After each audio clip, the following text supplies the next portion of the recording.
नमस्कार बंधुरा घर संसारे एक नतून रेसिपि निয়েছি काकड़ार झाल करब काकड़ार तो आमी कड़ाईते এখন तेल দিয়ে দিলাম। এখানে আমি যে কাকড়াগুলোকে নুন হলুদ মাখিয়ে নিয়েছি, এই যে সব কাকড়াগুলোকে নুন হলুদ মাখিয়ে নিয়েছি, এগুলো এখন ভাজবো।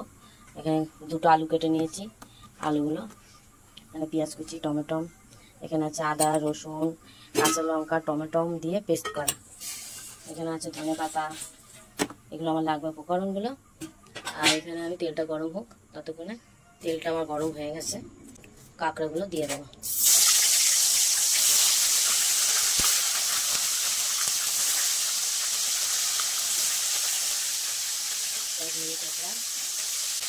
বাটিতে শুকনো মশলাগুলো একটুখানি জলে ভিজিয়ে রাখবো।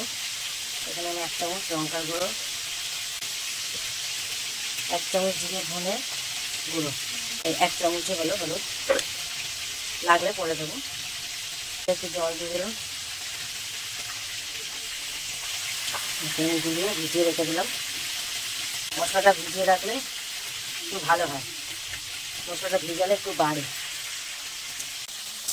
ভাজাগুলো হয়ে গেছে, তুলে নিচ্ছি।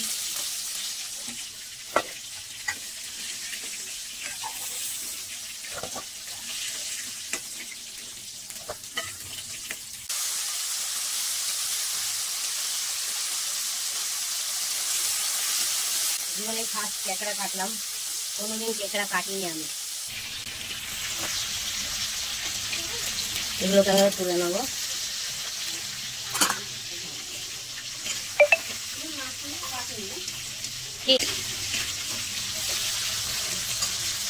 এবার এর মধ্যে আলুগুলো দিয়ে দেবো, এই তেলে আলুগুলো দিয়ে দিলাম।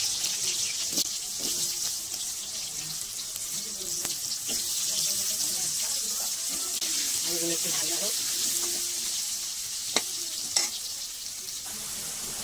আলুগুলো ভাজা হয়ে গেছে, আলুগুলো করে তুলে নেব।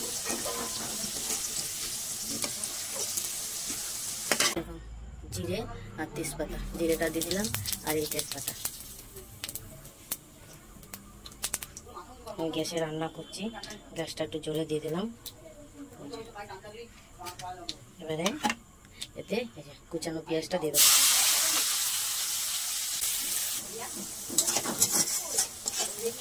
পেঁয়াজগুলো দেখেন বাদামি কালার হয়ে গেছে, এর মধ্যে এবার আমি টমেটো কুচিটা দিয়ে দেবো।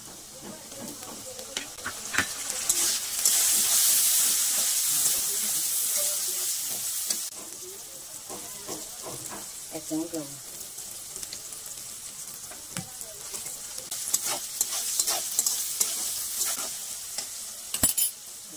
এখানে আছে আদা রসুন পেঁয়াজ টমেটো কাঁচা লঙ্কা দিয়ে মশলাটা দিয়ে দেবো।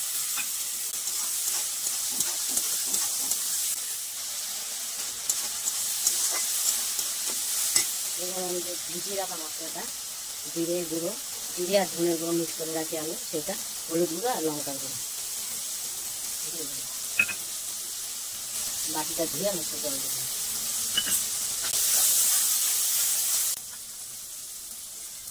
এখানে 1 চামচ কাশ্মীরি লঙ্কা চিলি পাউডার, এই যে আমি আলুগুলো দিয়ে দিলাম।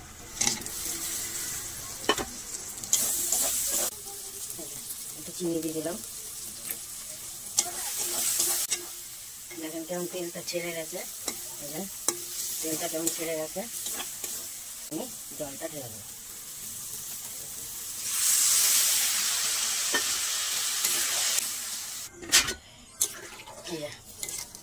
এই জল দিয়ে দিলাম সব, আর জল দেবো না। এবার এটা ফুটুক, ফুটলে কাঁকড়াটা দিয়ে দেবো, কাঁকড়াগুলো দিয়ে দেবো। জলটা ফুটে গেছে, আমি এই যে কাঁকড়াগুলো দিয়ে দেবো। বেশি তো ঝোল হবে না, মাখামাখাই হবে, যেহেতু ঝাল খেতে চাইছে সবাই। একটুখানি ফুটুক, সব নুন ঝাল আমি দেখে নিয়েছি, সব ঠিক আছে। একটুখানি ফুটুক, তারপরে এটাকে আমি নামাবো। এই কাঁকড়াগুলো দেবো না, এগুলো ঠ্যাংগুলো ভাজা খাবে সব। আগে ধনে পাতাটা আমি কুচিয়ে নিয়েছি, এটা দিয়ে দেবো।